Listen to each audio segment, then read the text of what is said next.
आज तुम primary school बंद कर रहे हो, कल तुम कहोगे आंगनबाड़ी भी बंद कर दो, कल तुम कहोगे जूनियर स्कूल भी बंद कर दो। और एक बात ये भी सुन लीजिए ना, जिस दिन हमारी शिक्षा व्यवस्था पूंजीपतियों के हाथ में चली गई ना, हमारे गांव के बच्चे पढ़ नहीं पाएंगे, फिर वो केवल एक रास्ता अपनाएंगे, अपराध, जिसको किसी का बाप भी नहीं। नमस्कार, मैं हूं काशीराम मौर्य और आप देख रहे हैं जनक्रांति न्यूज़ टीवी। हमारी मौजूदगी इसमें जनपद गोंडा के दुखरानाथ मंदिर के पास निकट में वहां पर मौजूद हूं, जहां आप देख रहे हैं कि लगभग सैकड़ों दर्शक हमारे पीछे यहाँ पर आपको दिखाई पड़ रहे हैं और एक बैनर दिखाई पड़ रहा है। मैं आपको सबसे पहले चाहूंगा वो बैनर मैं आपको दिखा दूं कि प्राइमरी सरकारी स्कूलों को सुधारने के बजाय उन्हें बंद कर रही है। क्या ऐसे शिक्षा के हालात सुधरेंगे? 6 साल का बच्चा 2-3 किलोमीटर पैदल कैसे जाएगा स्कूल? ये अन्याय नहीं है तो क्या है?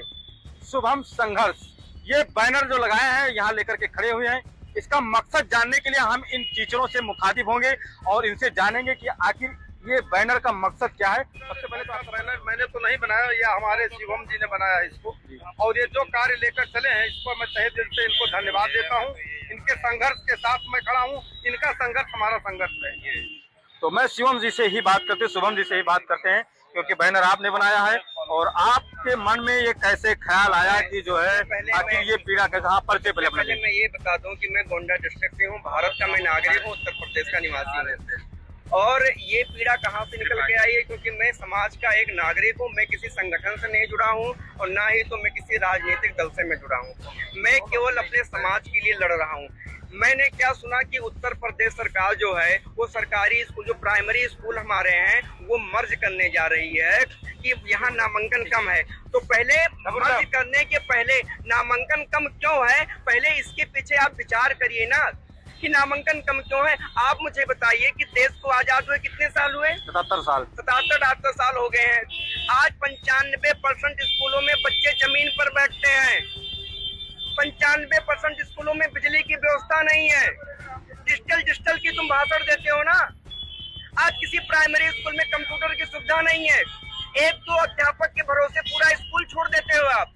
वही अध्यापक इलेक्शन के ड्यूटी में जाए, वही अध्यापक पोलियो की ड्यूटी में जाए, गांव-गांव सर्वे करे, वही अध्यापक मिड डे मील का राशन लाए और वही अध्यापक कुर्सी पर बैठ के जब सुस्ताने लगता है ना, तो हमारा समाज फोटो खींचकर फेसबुक पे डाल देता है और कहता है कि ये है असली शिक्षक की तस्वीर, लेकिन उसके पीछे किसी ने दर्द जानने की कोशिश नहीं की।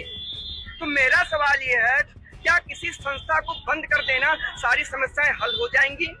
पहला सवाल, अभी आपने कहा कि किसी ने उस शिक्षक के दर्द को जानने के लिए कोशिश नहीं की और पत्रकार जाता है फोटो खींच करके भेज देता है, वायरल कर देता है। उसके पीछे का दर्द पहले बताइए आप। उसके पीछे का दर्द यही है कि जो शिक्षक होता है ना, वो चाहे प्राइमरी का हो चाहे जूनियर का हो, वो सालों साल बस तो इधर उधर कामों में व्यस्त होता है। अगर आपके रिलेटिव में कोई प्राइमरी का अध्यापक होगा ना भैया, तो उससे पूछेगा, साल भर वो तो यूडाइस की फीडिंग करता है। एक छोटा सा भी अगर सरकारी विभाग है तो वहाँ पे चपरासी की व्यवस्था है, बाबू की व्यवस्था है, पोछा लगाने वाले की अलग व्यवस्था है। तो क्या प्राइमरी स्कूल में चपरासी बाबू की व्यवस्था नहीं हो सकती है? हो सकती है। आप मुझे बताइए, हो सकती है ना? बिल्कुल। तो आप स्कूलों को सुधारिए ना कि आप बंद करेंगे। सरकार कह रही है कि स्कूलों को हम मर्ज कर देंगे, मर्ज के नाम पर बेवकूफ बना रही है।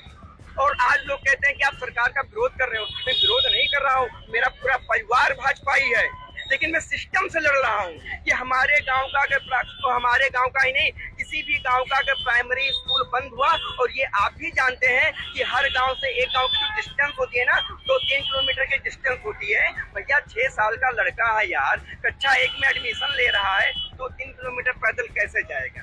अभी आपने कहा कि मेरा परिवार पूरा भाजपाई है। हाँ। इसके पहले जब सरकार सपा की रही और बसपा की रही, तो क्या ऐसे कंडीशन जो शिक्षक थे वहाँ पे ऐसा कभी देखने को मिला उनको? अभी तक क्या हुआ था कि अभी तक बच्चे जा रहे थे, और उस समय सरकारें चाहे जिसकी हो, अगर बुराइयां है। 2014 के पहले क्या ऐसे जब बीएसपी की सरकार थी या सपा की सरकार थी, तो जो टीचरों को आज जो आंसू जो बहा रहे हैं, जो अपनी पीड़ा दिखा रहे हैं, कभी ऐसा करने को मिला? नहीं। तो ये दोष किसका, सरकार का नहीं, जनता का है? हम किसी सरकार के ऊपर टीका टिप्पणी हम नहीं कर रहे हैं। हमारी जो लड़ाई है वो समाज से लड़ाई है, हमारी जो लड़ाई है वो सिस्टम से लड़ाई है, हमारी लड़ाई अपने गांव के स्कूलों से लड़ाई है, हमारी लड़ाई जो पूरे प्रदेश में स्कूलें खुली है। आप मुझे एक बात बताइए यार, उत्तर प्रदेश में शराब की नदियां बह रही हैं। जहाँ देसी विदेशी अंग्रेजी शराब अलग मिलता था, आज हर चौराहे पे खुले मार्केट में शराबें मिल रही हैं। किसी की पत्रकारिता वहाँ पे जगी? भाई एक तरफ आप कह रहे हो कि मैं सरकार का मैं विरोध नहीं कर रहा हूँ और मैं ये जनमानस को लेकर के ये आंदोलन में कर रहा हूँ, क्या ये समाज, कौन सा समाज इस समाज को सुधार सकता है इस विद्यालय को जिसका आपने मुद्दा उठाया है? आपको समाज कौन सुधार सकता है? अगर सरकार नहीं सुधारेगी तो कौन सुधारेगा? अच्छा आपने जवाब दिया और क्वेश्चन भी पूछा। मैं आपसे बता दूं, जब हमारा देश गुलाम हुआ था ना, तब 95% भारतीयों ने सपोर्ट किया था, 5% लोगों ने नहीं सपोर्ट किया था। 5 में कौन थे? सुखदेव, खुदीराम बोस, सुभाष चंद्र बोस, महात्मा गांधी, अम्बेडकर। इन 5% लोगों ने नहीं सपोर्ट किया था और इन 5% के लोगों के धन दौलत की कमी नहीं थी, अय्याशी की जिंदगी अपना बिता सकते थे। लेकिन इन 5% लोगों ने सोचा कि अगर आज हम आवाज नहीं उठाए तो आने वाली हमारा जो पीढ़ी है, जो हमारी जनरेशन है, वो अंग्रेजों के गुलामों के अधीन हमेशा रहेगी।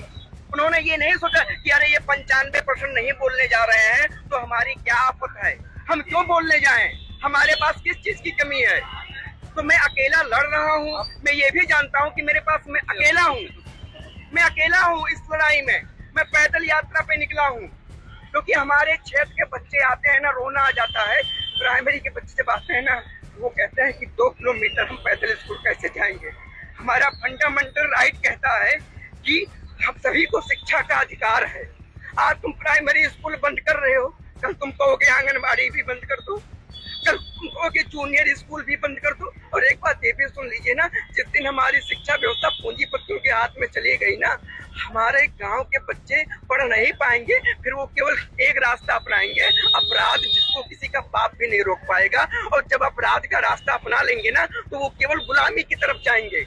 प्राइवेटाइजेशन होगा तो जो आज सुविधाएं, अभी आपने कहा कि जो है 77 साल हो गया देश आजाद हुए, लेकिन अभी बहुत बच्चे टाट पर बैठते हैं 95%। लेकिन इंफ्रास्ट्रक्चर अगर चेंज होगा, डिजिटल होगा, तो बच्चे बेंच पर बैठेंगे और डिजिटल पढ़ाई पढ़ेंगे।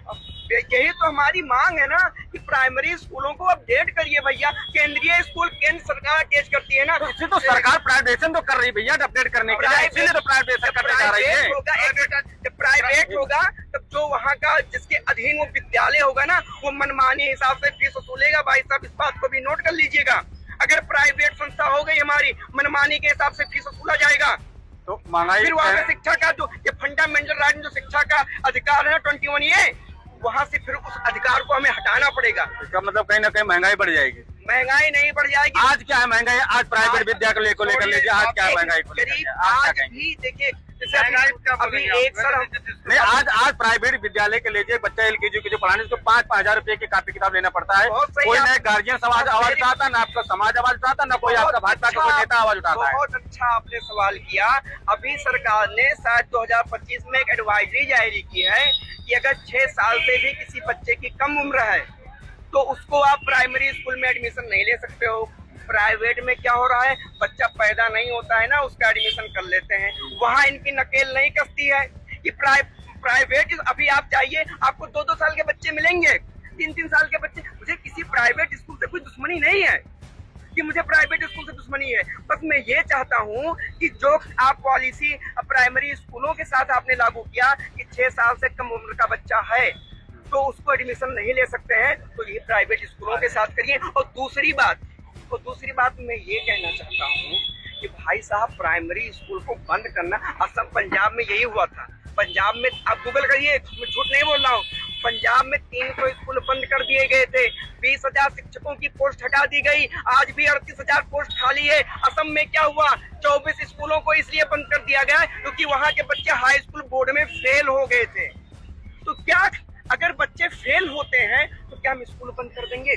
मैं ये कहता हूँ, केंद्रीय स्कूल आप देख रहे हैं, केंद्र सरकार से अटैच है, वहाँ 50,000 रुपए हर गार्जियन लेकर खड़ा है कि हमारे बच्चे का एडमिशन हो जाए। इंफ्रास्ट्रक्चर बहुत बड़ा है। और गाँव कहना क्या चाहते हैं कि मतलब सरकार प्राइवेटाइजेशन करने के बाद में अगर फीस महंगी हो जाएगी तो गरीबों के बच्चे यदि नहीं पढ़ पाएंगे तो कहीं ना कहीं ये बेरोजगारी या व्यवस्था ऐसे बनी रहेगी। बेरोजगारी का रास्ता नहीं अपनाएंगे, वो अपराध का रास्ता अपनाएंगे और अपराध हम सभी के लिए घातक होगा। इसी तरह हमारा देश गुलाम हुआ था क्योंकि 95% लोग अंग्रेजों के खिलाफ इसलिए आवाज नहीं उठा रहे थे ना, क्योंकि उनको रोटी दाल मिल रहा था, इसलिए वो आवाज नहीं उठा पाए। और आज भी हमारा समाज वही कर रहा है कि हमारा पेट भर रहा है, हमसे क्या मतलब है, हम बकरी की। एक मिनट, हमारा पूरा समाज जो है ना, हमें अधिकारों के बारे में पता ही नहीं है। और जिस बूते से चाहती है, बकरियों की तरह बांध देती है, हम मियाते हैं बांध कर। तो मैं ये कहूंगा कि अपने आवाज को उठाइए। आर्टिकल 19(1) फर्स्ट हमें अधिकार देता है कि आप अपनी आवाजों को उठाइए, और जब तक आवाज नहीं उठाओगे भैया तब तक ये समस्याएं नहीं बदलेगी। इसका जिम्मेदार कौन है? इसकी जिम्मेदार सरकार जिम्मेदार है ना। सरकार जिम्मेदार है। सरकार जिम्मेदार। सरकार किसकी है? सरकार जिम्मेदार है। सरकार बीजेपी की सरकार है और सरकार जिम्मेदार है। और दूसरी बात, सरकार के साथ साथ हमारा समाज भी जिम्मेदार है। हम आपके घर के सामने कूड़ा लाके फेंकेंगे ना भैया ना, आप कॉलर हमारा पकड़ लेंगे।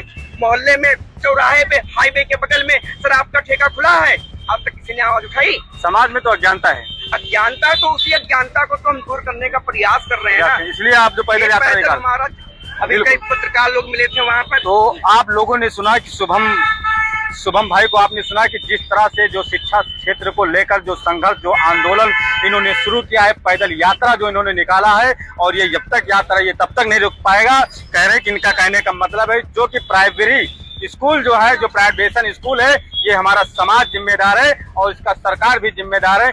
जिस तरह से सरकार, भारतीय जनता पार्टी की सरकार 2014 से लेकर के और डेवलपमेंट डिजिटल इंडिया बनाने के लिए हमारे देश के प्रधानमंत्री मोदी जी जो है विदेशों में जाकर के प्रचार की भारत जो है डिजिटल हो चुका है। लेकिन सवाल ये भी आपने सुना होगा कि 1 इलेक्शन 1 एजुकेशन की बात चल रही थी, 1 इलेक्शन 1 राशन कार्ड की बात चल रही है। लेकिन इनके कहने का मतलब है कि 1 इलेक्शन 1 एजुकेशन क्यों नहीं, एक समान शिक्षा क्यों नहीं लागू होने, कहने का मतलब है कि समान शिक्षा सबको मिलनी चाहिए, चाहे वो प्राइवेट हो चाहे सरकारी हो, शिक्षा सस्ती होनी चाहिए। और जब शिक्षा हमारी सस्ती होगी तो हमारे गरीब समाज के जो लोग हैं वो शिक्षित होंगे और इससे जो है जो क्राइम नहीं बढ़ेगा और बेरोजगारी नहीं होगी और देश हमारा तब डिजिटल बन पाएगा, बाकी ऐसे नहीं बन पाएगा। तो ऐसे खबरों को लगातार आप लोग देखते रहें और इसकी प्रतिक्रिया कमेंट में जाए।